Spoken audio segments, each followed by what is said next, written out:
How to share other story on Facebook. Hi guys, welcome back to our channel. Today I'll be showing you the ways on how you can share other story on Facebook.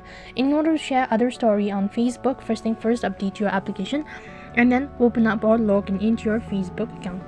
Once you're logged into your Facebook account, this is how the interface is going to look like. So as you can see right on top, you have multiple stories. So these are all shared by other users.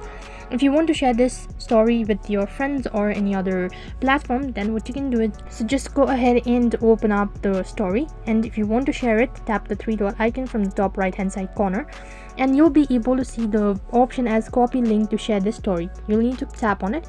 As you can see that the link has been copied. Now you can go to other platform and share the particular link with your friends. So what you need to do is just go ahead and open up the Facebook.